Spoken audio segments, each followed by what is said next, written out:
Hello, everybody.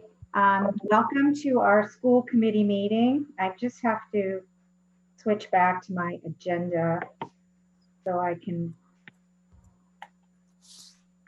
say that today is April 8th, 2020, and remind everybody about our vision statement. The Ashland Public Schools cultivates the academic and social-emotional growth of each student through a supportive, collaborative, innovative, and challenging environment. Students will develop into self-motivated, resilient, lifelong learners who embrace their role as responsible contributors to a global community. This meeting is being recorded by WACA Cable TV. Our order of business this evening is our executive session, which has already occurred. We came back into open session and opening procedures, agenda review and adoption. We'll have some time for public comment.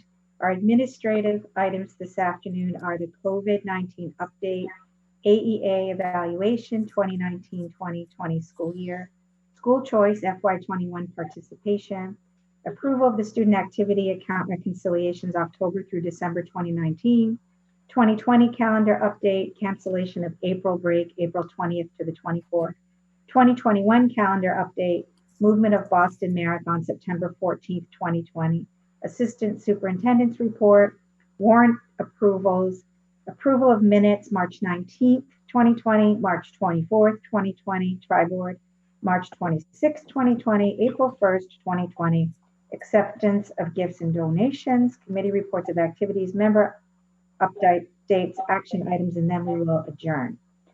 Everybody okay with that order of business this afternoon? Yeah, Laurie, I don't have any warrant approvals. Okay. Do I need to let you know that now? Or? Nope, Okay. when we get to that, we won't cover that, but thank you, Kathy. And I will take a roll call real quick just to make sure that all school committee members are present. So Mr. Terry? Present. Mr. Kendall? Here. Ms. Williams? Here. Ms. Bates? Here. I'm here. Okay, and we're good to go. And I am going to start by just reading, giving the public some information about how we're conducting these Zoom meetings now that we've moved to this forum, given the circumstances that we all find ourselves in. So, pursuant to Governor Baker's March 12th order suspending certain provisions of the open meeting law, we're utilizing the Zoom conferencing platform to conduct our meeting, and all board committee members are participating remotely. The goal is to maintain the spirit of the open meeting law, providing access and transparency to all proceedings. When appropriate, efforts will be made to allow for public participation through the Zoom platform. Your patience with any technical difficulties is appreciated as we conduct meetings in this new way. So any citizens who do show up at this actual meeting who have something that they want to say during citizen participation, there's a way to either raise your hand on the Zoom platform and I will call on you, or if you're not figuring that out, I can probably see you, and if you just put your hand up, I'll give you that opportunity. Any questions on that from anybody watching? Okay, so we will start with an opportunity for public comment. If there's anybody who wants to say anything at this, I see a hand. Cece Doucette? I think I need to unmute you. Or I just did. Thank you. Thank you, Laurie. I wanted to say thanks to everybody for their leadership during COVID-19 and for your leadership back in 2014 when we became the first public school district in the United States to post best practices for mobile technologies. And back then, the school committee indicated that they would keep a pulse on this. So in that spirit, I'd like to bring forth some additional information. As we begin to look at building a new school over at the David Mendez site, there are important considerations that were raised in the last Board of Health meeting. And one of the members asked that I address the school committee and the building committee to talk about safe technology inside of our buildings. I know we've come a long way in the last 6 years since we first opened this conversation in Ashland. Since then, the United States National Toxicology Program has completed a $30 million study with an unprecedented 3-day peer review down at the National Institutes of Health. And in their final report, they concluded clear evidence that radio frequency radiation, which is what we use today for Wi-Fi, causes cancerous tumors and DNA damage. So while we have the opportunity to build a new school, that's the ideal time to run Ethernet cables in through the building and do our best to limit any kind of wireless radio frequency radiation. And there are wonderful resources that I will follow up in an email and share with you. Some of you may be familiar with the U.S. Collaborative for High Performance Schools. They have a whole set of guidelines for building and renovating schools to make sure that we take care of the electromagnetic fields properly.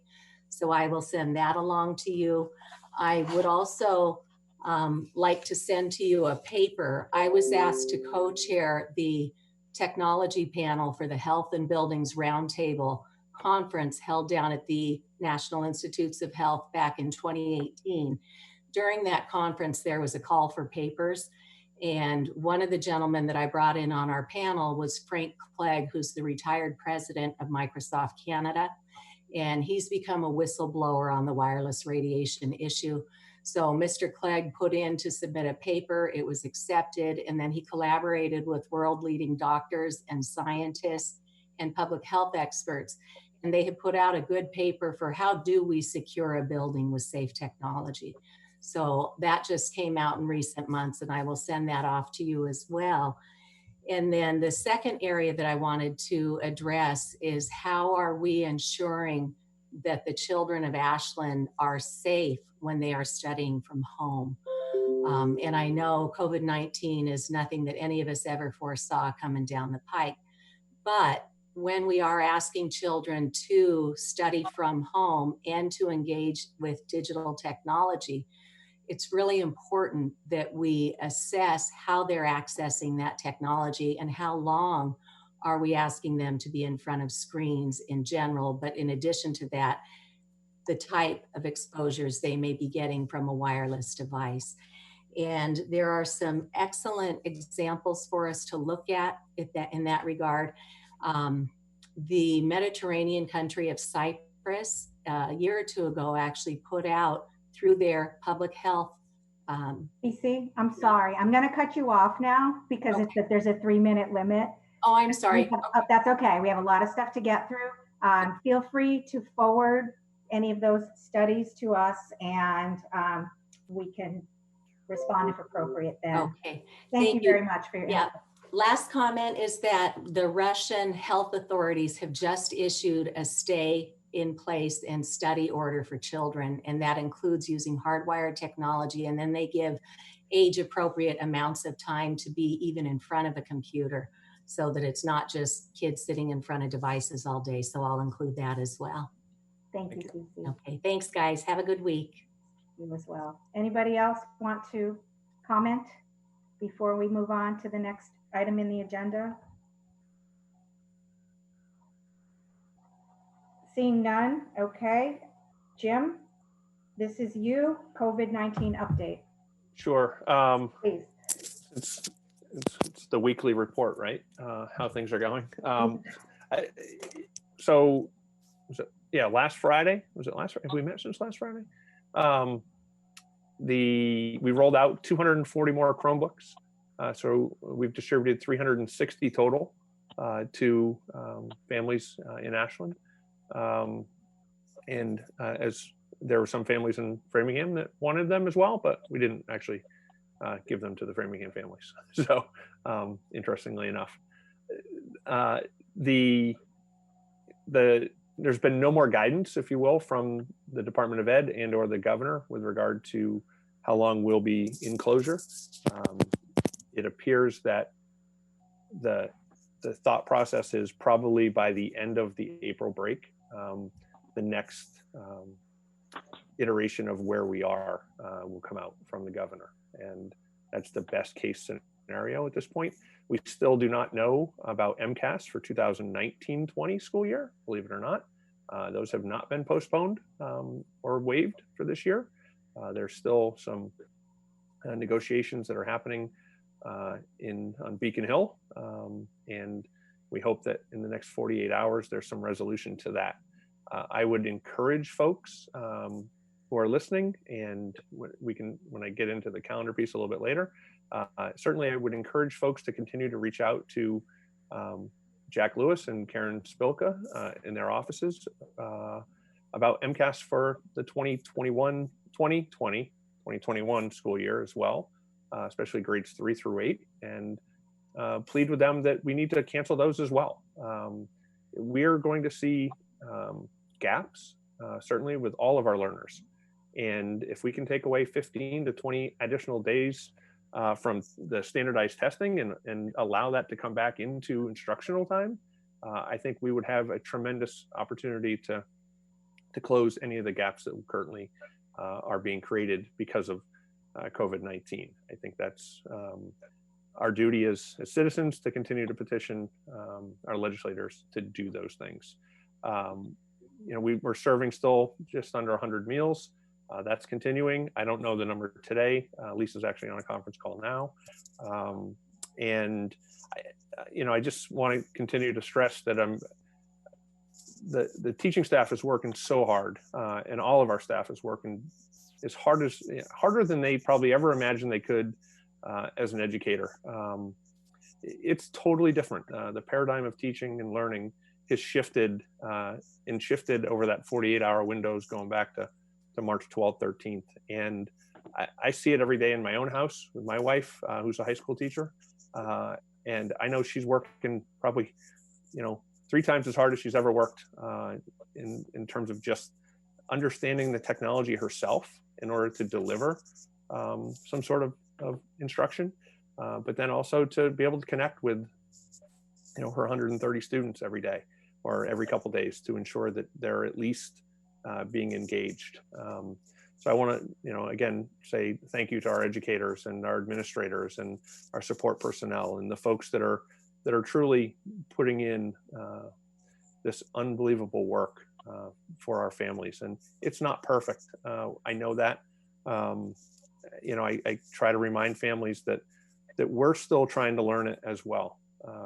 And there are emails that I get that applaud how much we're doing. There are emails I get that are asking us to do way more. And there are emails that I say, hey, we're doing too much. And as I try to explain in a thoughtful response to those families, I don't know how to design an educational institution to meet the needs of 2,800 individuals. I don't know how to do it. It's sort of every one of our family dynamics is different. And by trying to think we're going to meet the need of every family, it's no pun intended, I guess it is virtually impossible, right? We're not going to be able to do this. We want the best for our kids. We want our kids to come out of this, hopefully understanding that we care about them, that we care about their health and their well-being. And I've stated this over and over. If families feel as though their workload is too much, or they need to contact the teachers, they need to contact the building principals, and that's where you start that conversation. But that being said as well, listen, if it's too much, step back. Don't do it. Think about your health first. And that's the message that we've been trying to send to families.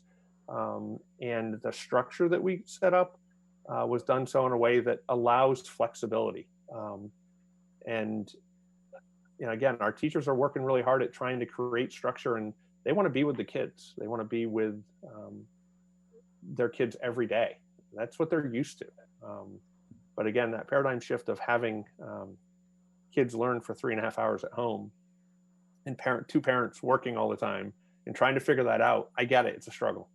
And I can empathize with that. And but I also want to stress that as I said to Mrs. Tosti earlier, I said, I just want us all to just take a deep breath and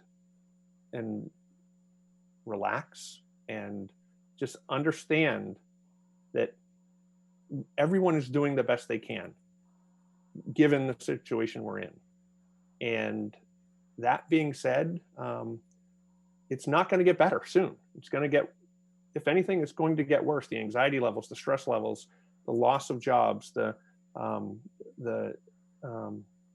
social emotional well-being of our families and our students, it's going to get worse, and we need to be able to be supportive of one of another. And so that's something that I think is critically important that we focus on as a school community. It's not just the academic component. If anything, our vision and our mission, and we talk a lot about social emotional well-being in our goals, we've got to live to that. Yes, we do have families that want their kids to continue to move the educational needle forward. I get that too, but it's a challenge for us to do that on a daily basis. So that's my COVID-19 update. Thank you, Jim. I mean, I think it's important, and we've talked about this just about every time we talk to each other, because I see the anxiety that people are feeling, that we're all feeling for lots of different reasons, but at least as education goes, at least you said that we can't meet the needs of 2,800 students, but at least when they're coming to us at the school day, their environment is essentially the same, and we can control that. Right. They know how their day's going to go. They know who they're going to see. They know what space they're going to work in. They know that they're going to have some food, all that stuff. And at home, there are probably as many different unique situations that we are just not equipped to address. And so it's more important than ever that the parents know that we support them in making whatever decisions they feel that they need to make for their own children, which with emotional and physical safety being number one. And so, I say that as a school committee member, as a chair of the school committee, what I'm, the approach that I support, also as a parent. I know we're seeing a lot of faces on here, and you're all parents. Many of you are parents too. And things have changed for just about everybody right now, and some pretty serious things going on in all our lives. And I think we just need to, as Jim said, take a step back. The teachers are working so hard. I can tell you, maybe Jim can count on two hands the amount of hours that he slept since this whole thing started. I mean, everyone is doing as much as they possibly can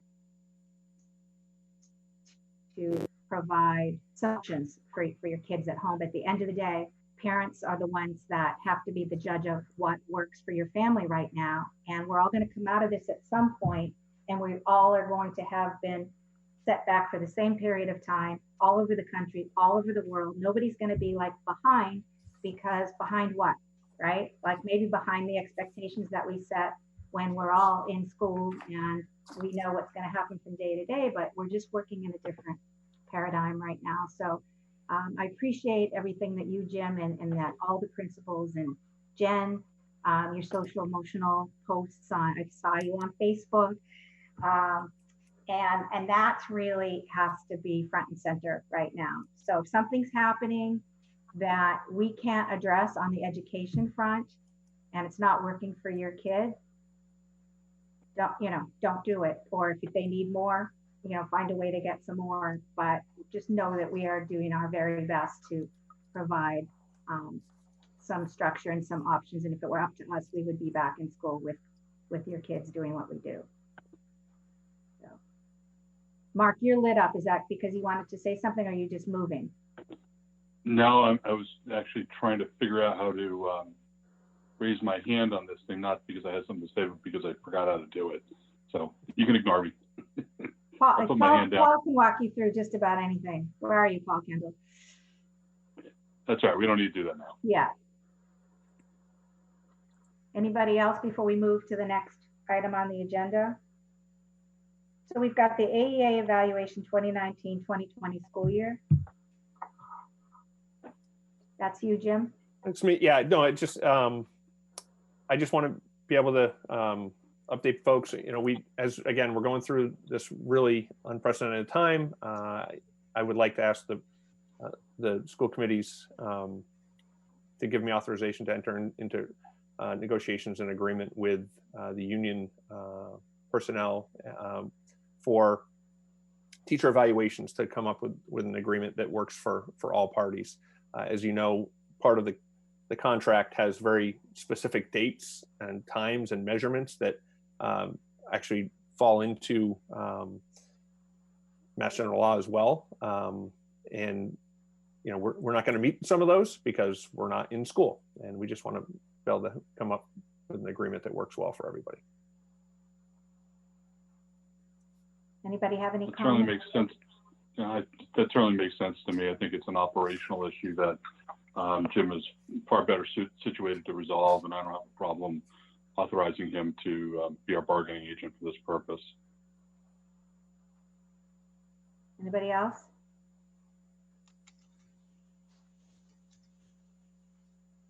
Fine with me. Would you like a motion, Lori? Yeah. Sorry, Aaron. Nope, just fine with me.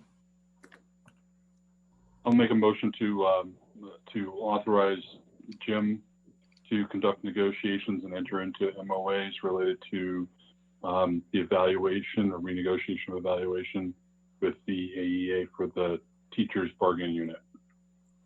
I'll second. Kathy. Okay. And then how do you vote? Paul Kendall? Aye. Mark? Terry? Aye. Aaron Williams? Aye. Kathy Bates? Aye. Lori Tosti? Aye. And that passes. Thank you.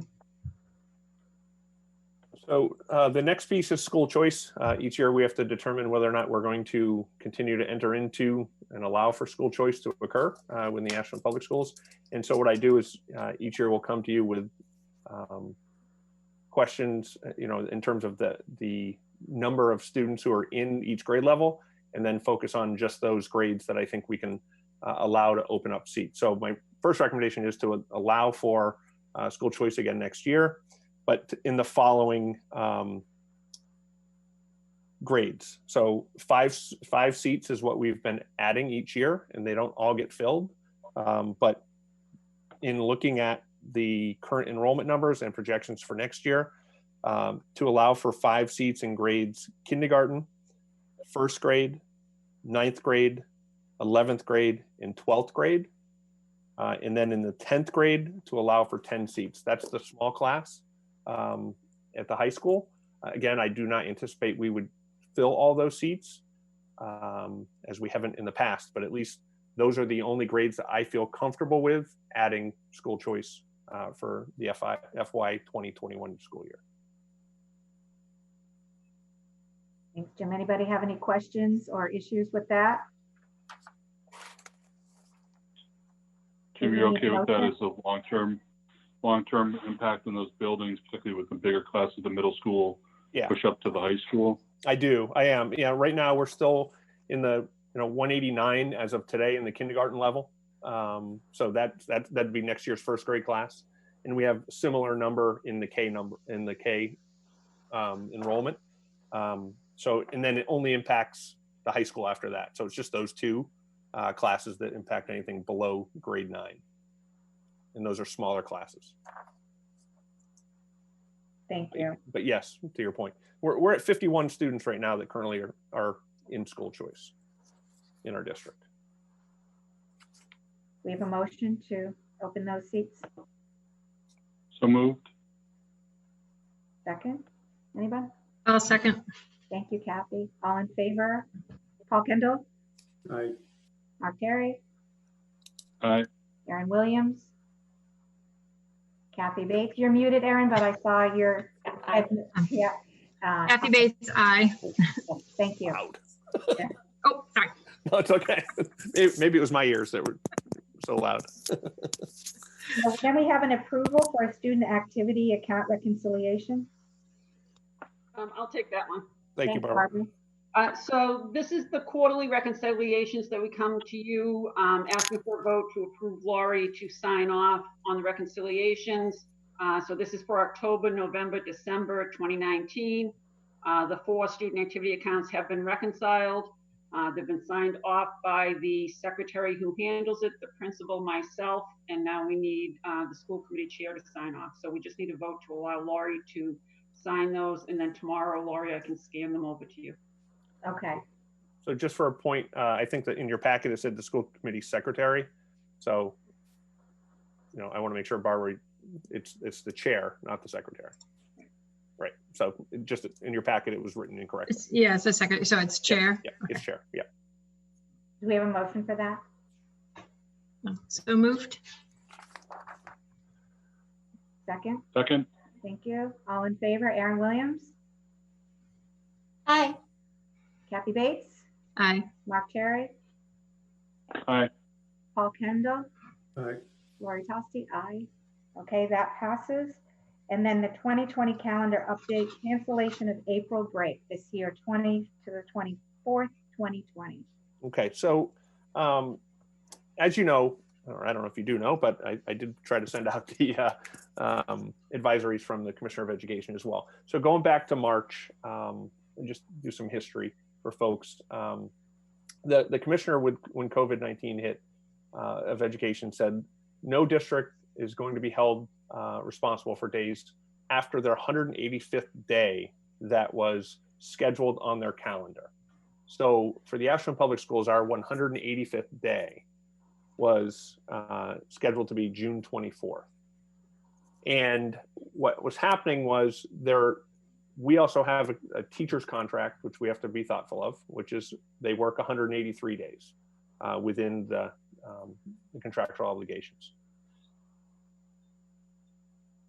So as we ventured into COVID, so on March 12th, when we had our first day off was March 13th, and so I'm trying to frame things as simply as I can because of not just thinking about it as COVID, but with the calendar. So we had one snow day previously, right? So we have to make that day up in our total of 183 teaching, but also the 180 learning days. The 180 learning day piece is what is no longer a requirement. You don't go past 185 days that you've originally set. Then we get to that following Monday, Tuesday, Wednesday, where our staff was doing professional development, preparing to get into the enrichment learning, which was then the recommended approach that we take at the Department of Ed in the state level, which was on March 19th. So our teachers came in, worked, got those days in to prepare lessons, enrichment lessons for the 19th. So beginning March 19th, we started the enrichment lessons in opportunities for our pre-K through 12 community. And then a couple weeks later, we get more guidance from the district and the Department of Ed saying, you know what, here's another plan that you can start looking at, which is what we turned into our remote learning plan, which again, our staff spent a couple days developing, and we rolled it out officially on April 1. Last week, on Thursday, the commissioner came back and said, if folks are interested as local districts to provide remote learning during the April break, you can reduce your 185 down to the 181 in this instance, because Monday is Patriots Day, which is a state holiday. So we can only, in effect, use those 4 days to reduce it. And so what I'm asking here is, and I've had conversations with our representation for the AEA and said, well, are you in favor of us working during the remote learning time during April break?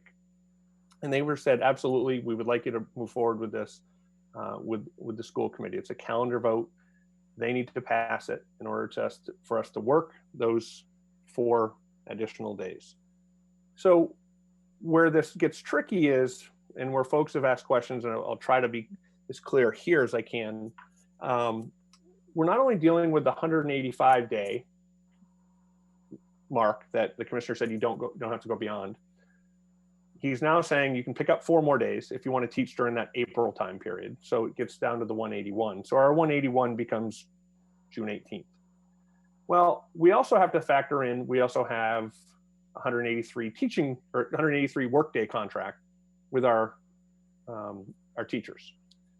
And so these days that they're in working and doing work, and they are working their tails off. And I want to be clear, this is not easier for them. I've had people reach out to me and say, they've got time off. They've got extra time. That's the furthest thing from the truth. They're working really hard here. And so if we take those 4 days, now we can move to the 18th of June to be our final school day. there are a couple suppositions, right? One is, what does it look like if we go back? Well, that means we'll go back on May 4th in the building, and we still end on the 18th. If they say we're not going to go back to school, we're still going to end the 18th, but we also view it as we will just be hitting our stride with our remote learning. And our teachers will be feeling more comfortable in how they're presenting information. The students will absolutely be more engaged in April than they will if we're doing an additional week of remote learning at the end of June. We just believe that to be the case. So this is where we've landed with this. We're still recognizing Good Friday as one of our days that we had on the calendar. We're not looking to change that. And happy Passover to folks today. We'll have a decompression day on Friday for teachers and families as well. But we also have Memorial Day coming up in there as well. So that's what I'm looking to do. And I'll answer questions if you ask about the calendar specifically. Any questions or comments about the calendar? Rachel, did you want to say something? Hey, Rachel. Yes. Hello. I was wondering, what does that mean for the last day for seniors? Because I know we were supposed to be out May 29th. Your day is still the same. Okay. Yep, seniors will still, the final day that was originally scheduled is still the final day for seniors. Yeah. Okay, thank you. Yeah, that wouldn't change either way. Yeah. Good question. Don't ask me about graduation yet, though. So, Jim, I think if I understand it right, just to sort of put a fine point on it, what we're really doing is we're proposing to move the school year up 4 days by using the 4 non-holiday days, right? So Monday of the school vacation is Patriots Day, and we have to be closed for that. But we're basically moving up the calendar 4 days to make use of April vacation, because we believe that's a better use of our students' energy than waiting to see where we might be if still in this framework, or even maybe if not, as we get to what would have been the current last 4 days of June. That's really all we're talking about, right? Correct. Yeah. Right. And I think where clarification might need to come in for some people, and I know Jim has said this numerous times, but I think it's worth repeating that, it was never a choice to do work through April vacation and continue school till the end of June. It was an either or kind of scenario, and that's based on state law. It's based on the contract that we have with our teachers. It's based on the fact that our budget is set for the year. And so adding extra days to the school year was never an option. This was just about moving some things around while the teachers were finding their momentum, while we pretty much know that everybody is not going on vacation right now for April. And maybe rather than needing a break, is sort of ready to get into a cycle with the work. And then being able to take the time at the end of June, when sometimes the kids are a little restless because it's the end of their year and they've had enough. So it really was an either or versus and both. And where I would, my feeling is that moving through April vacation makes more sense under the circumstances. So just a couple. One other. Sorry, go ahead, Joe. No, I was just going to say a couple points. I think it's important to give a frame of reference to locally, other districts around us. It's about 90% are going to be moving towards teaching remotely during April break. There will be a couple outliers, but for the most part, everyone's moving down this road, at least in this region, our region. And should that have been an option, which it could always be an option, right? We could renegotiate the contract to allow for more teacher work days and paraprofessional work days. And I asked Barbara to quickly on the fly this morning, I said, what would it really cost us per day to do that? And it's about $130,000 to $140,000 per day. So add that on. It's about $500,000 to extend it beyond those 4 extra days. So that would be pretty significant to our budget. And not feasible. So, Jim, the question I was going to pose is just, obviously you talk about the teachers and what they're doing right now. We have a couple of other groups of employees, at least one that's under a collective bargaining agreement, that have a similar calendar year or work year issue, which at least are the paraprofessionals, ESPs. You know, how does this impact them? Is Michelle, when you talk to Michelle, has she been representing that group's interest as well as the teachers? I think she's representing everyone in this instance, for sure. We do have to go back and look at those, Mark. I think I want to be careful to not say exactly, you know, that some paraprofessionals have shorter work days as well with their contract. Our nurses, everyone, our counseling staff has additional days at the end of the school year as well, which they'll be held responsible for. So our counseling staff ends the 15th or the 18th if you pass this, but they've still got 5 more days that they'll work after that as well. Yeah. So yeah. I just in apologize. general. This. Yeah, I should have flagged this question for you before we got here. And I no worries. About it, yep. So. Nope. But we do have staff that will continue those days as well. Any other questions, comments on that? So I guess think for we the need motion to be able to work through the April vacation. And to move the final day of school to be June 18th. Mm-hmm. So moved. Or do you need me to read it? Or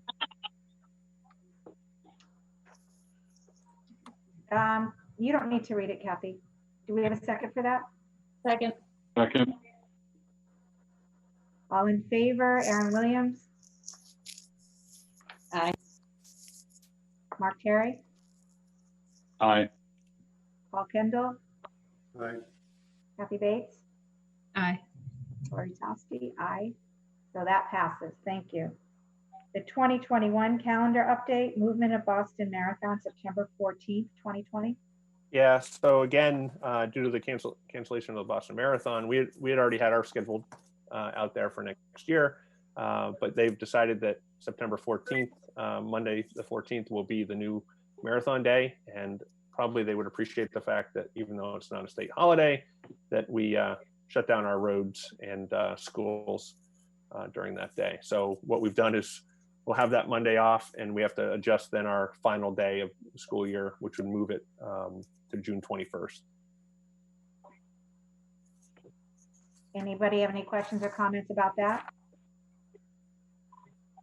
We have a motion.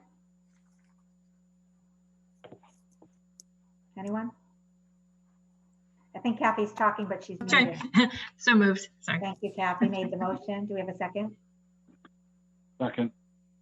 Mark seconded. All in favor? Paul Kendall. Aye. Aaron Williams. Aye. Mark Terry.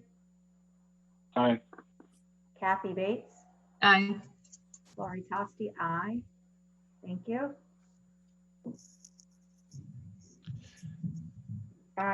Is there an assistant superintendent's report today, Paul? Yeah, just briefly, just wanted to talk a little bit about and echo some of the things that Jim said. I've been fortunate enough to, over the past 2 weeks, be in a lot of the class meetings with students, a lot of the grade level meetings, and also in a lot of with the department and faculty-wide meetings. And it's an understatement to say that teachers are working harder than they ever have before. Like Jim's wife's a teacher, mine is too, and she spends all day Saturday recording her lessons, then all day Sunday editing and going to a lot of these grade level meetings and faculty meetings. Teachers really are trying really hard to figure out the right amount of information to push out to kids and how best to do that, knowing that families are also managing all of this. They're also asking those really great questions as to, you know, what's next and what's going on. I was this morning in a meeting with Kelly and guidance just about grades and transcripts and GPA, and we spent an hour going through various scenarios. So teachers are really thinking about what to do, and what's really impressive is that it's always about what's in the best interest of kids, which has been great to see. It was funny, about 3-4 weeks ago, my timelines are getting off as to how long we've been home. I put out some professional development for teachers through a website. And I would say for the first 2 weeks, that website was getting 20, 30 hits a day with teachers going on and looking at it. Since we've started this remote learning plan, we're at 0. So teachers are really busy doing that work. And then finally, we've already started some preliminary planning as to our curriculum. You know, we talked about it earlier today. We don't know what's going to happen May 4th. You know, do we need to pivot? Are we going back? Are we not going back? Jim mentioned earlier about the potential to reach out to Jack Lewis and also Senator Spilker about potentially eliminating MCAS, especially in that 3 to 8 for the 2020-2021 school year. I've done that, by the way, just so everybody knows. Awesome. I personally have done that, but I'm sure, you know, the more people that will do that, the better. Yeah, the amount of days that we can pick up will be tremendous. But I think a lot of us are waiting to see what happens on May 4th or prior to that as to whether or not we go back or not go back to get kids in that curriculum ready. And as we've talked about, you said it too, Laurie, we're all in the same boat, not just locally, but across the nation, the continent, and the world. And, you know, it'll be tricky to get kids to where they need to be in June of 2020, but with some planning, some good thinking, I think in June of 2021, we can get kids back to that spot. So that's where we're at. Just want to update the community and the committee on that. Thank you, Paul. You're welcome. Yeah, and I guess I'll add to Paul. Yeah, you probably have seen it since you're a UMasser, but I know UMass is one of the colleges that put out a statement about if kids are being judged on a pass-fail basis, that will absolutely not be held against them for this coming season. And I would imagine that many colleges are making their own adjustments. So for kids who are in that situation in high school and are worried about how this is all going to look, I think everybody should be a little reassured that there are things happening. Yeah. What I think Kelly can jump in too if she wants. I know that we're going to put a statement out on our transcripts and on our and our high school profile to go off to colleges, and colleges that have made statements saying that in no way are they going to hold this against kids. We talked about it earlier today. If you think about it, there are 8 semesters in a student's high school career. 7 of those 8 semesters will be your traditional semesters. Just one semester, the one semester off. We're all aware of it. Colleges are aware of it, and they're not going to penalize students for it. Is that what you're seeing also, Ellie, going around? I think that's obviously starting to happen, and if that takes away some of the anxiety for people, some of the anxiety for kids, especially at that level, because I know the stakes are pretty big when you get to that point. I mean, it's just as concerning, you know, if you have elementary kids and you want them to learn what they need to learn to get to the next level, but also in this case where they're applying out and being judged on performance that is probably going to be inconsistent across counties and cities and states. And so colleges are making their own adjustments. I've seen a lot of them drop their SAT requirements. Correct. And I guess all I just want to say is everybody is adjusting to this situation.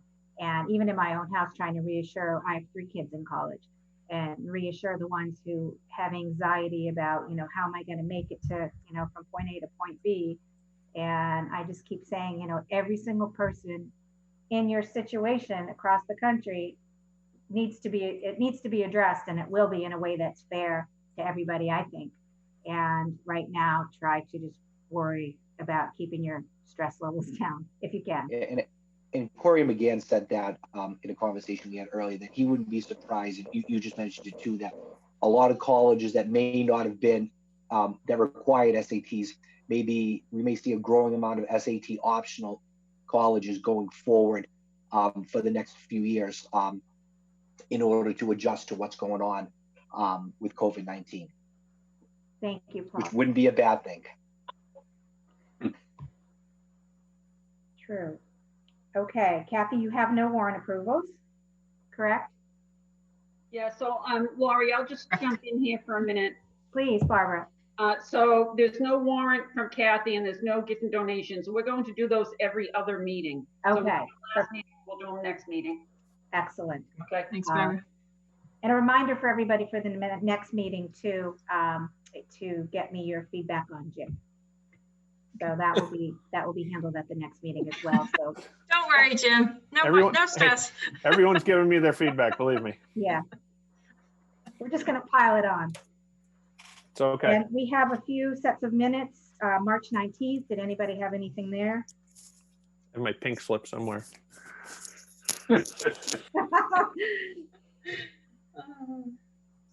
Any changes to the March 19th minutes? I didn't have any. All right, seeing none, does No. anybody have a motion to accept those minutes? Sure. So So moved. moved. Second. Move, Mark second. All in favor, Mark? Aye. Aaron? Kathy? Aye. Paul? Aye. Lori, aye. And then the minutes of March 24th, that was the tri-board meeting. Any comments on that? Changes? Seeing none, who's got a motion? So moved. Second? Second. Thank you, Mark. All in favor, Paul? Aye. Kathy? Aye. Mark? Aye. Aaron? Lori, aye. And then March, Aaron, you might want to unmute. I see your head shaking. I know that's how you voted, but for Aaron recording or anybody else who needs to make notes, I want to make sure they can hear you. Sorry. Mark, Rich, that's just okay. being loud. March 26th, 2020. Anybody have anything on those? All right, we need a motion for those. So moved. Thank you, Kathy. Second. Second. Thank you, Mark. All in favor, Aaron, Aye. Paul, Aye. Mark? Aye. Kathy? Aye. Lori, aye. And then finally, April 1st, 2020, any changes on those? We have a motion, Yep. So moved. second. Second. All in favor, Paul, Aye. Kathy, Aye. Mark? Aye. Aaron, Aye. Lori, aye. We have no gifts and donations today. That'll be next time. Member updates. I always want to check in with Rachel and check the pulse of the students and you and your friends. What's happening? So I joined my class meeting and it was nice to see everyone. I think everyone's kind of feeling the same way. The uncertainty definitely gets to us. But we're doing our best to just kind of keep our heads up, keep moving forward, do what we can. There were some exciting opportunities that we brought up in our meeting for stuff to do over the summer for the seniors and, just trying to keep us all in touch with one another. And other than that, we're just adjusting to online learning. Excellent. Thank you, Rachel. And any other members want to give an update? I know Paul Kendall's been doing a lot moving forward with the building stuff. And I don't know what else any of the rest of you are doing, but I certainly have seen. So I just wanted to take 1 minute, Lori, to recognize, maybe it's recognition for foolishness, but Jim made reference earlier to handing out all those Chromebooks a week or so ago, the second round. And that day, if people remember, was a 45-degree rainy day. And I drove in to pick up a Chromebook to find our superintendent standing by the rotary in the middle school, directing traffic and finding Ms. Merkin-Smith and Pete Regan running in and out of the building in the rain, helping people just to get them in and out. Didn't even have to get out of their cars for social distancing purposes, but that meant the three of them were out in the cold rain for a long time helping people. And as I said, I commented to Jim at the time, I said, couldn't you find an umbrella? At which point he just said, oh, it's too late now. But I think to me, it really is an indicator of the extent to which Jim and Pete and Melissa, and I'm sure others were there that I just didn't see, are really going the extra mile to make every aspect of this work as well as it possibly can. And I wanted to recognize them for that. Thank you, Mark. Yeah. Anybody else? Okay, and then action items, we're just, you know what the drill is. Moving forward, we will continue to have updates at every meeting. It's an ever-changing, ever-evolving situation, and we will commit to keeping the community informed. People can tune into this meeting just as if they were attending a school committee meeting and participate. And we just hope everybody is safe and healthy. Hey, Lori, just to make sure that anyone that wanted to participate earlier got the chance, even if they couldn't figure out how to raise their virtual hand, we might want to just open that back up. Absolutely. Is there any community member who's here now that wanted to say something and didn't get a chance to do that earlier? You could just raise your hand either from the Zoom platform or just. Yeah, so I know Mark has had problems before. So I see you, Mark. Yeah. And let them. Mark, can you unmute yourself, please? Thank you. I can. Oh. Mark Dustoni. Yeah. Please, Mark, what would you like to share with us?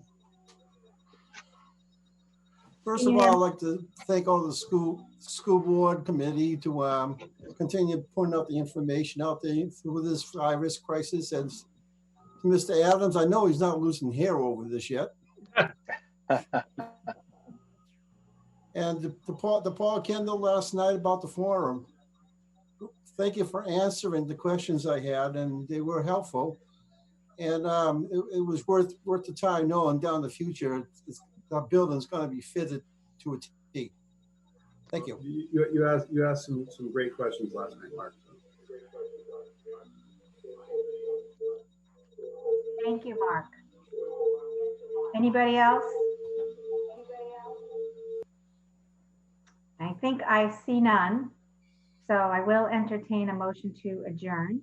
Yeah, Jim, did you want to say something? Yeah, no, do we just want to make sure that we're all on the same page so the community knows too with regard to our meeting? We're going to meet still every Wednesday, but a specific time because the select board wants to move their meetings up as well, time period wise. Yes, thank you, Jim. So for the time being, our meetings will be at 3 o'clock on Wednesdays, as long as that continues to work for the school committee members. And I believe that the meeting is also recorded and can be seen after on YouTube and maybe even live streamed while we're doing it. So those are the different ways that you can watch the meeting if you can't be here to participate. And if we make any changes to that, we will certainly let everybody know. And also just want to make sure everyone is aware of we're having the tri-board meeting next week, Tuesday at 6 p.m. And so the agendas for the tri-boards will be out this week, and that include the meeting invites and things like that. Thank you, Paul. Lori, can I just speak? So are we doing all our meetings at 3 o'clock? Or are we alternating between 3 and 5 week to week? Right now, they're all scheduled for 3. Is that something that would work for you, Mark? Yeah. Yeah, it's fine. I just want to get it in the calendar properly. That's all. Thank you. Okay. I want to thank all of the administrators for being here. Nice to at least see other human beings, even if it's on a screen. I'm so happy to see your faces. And I hope that you're all hanging in there and doing well. And thank you so much for all you're doing. I know it's much, much more than anybody knows, but we appreciate you. So, thank you. Thank you. Now I'll take a motion to adjourn unless there's something else that anybody wants to say. I move to adjourn. Sorry, Kathy. Yeah. And we need a second. I'll second. Thank you. Erin? Aye. Paul? Aye. Kathy? Aye. Mark? Aye. Aye. I was going to say good night. I don't think it's nighttime yet, but I don't know what time of day it is or what day it is. But thank you, everybody, for being here, and be well. All right. Thanks, everybody. Bye-bye. Stay healthy, everyone. Yep. Stay healthy. You too.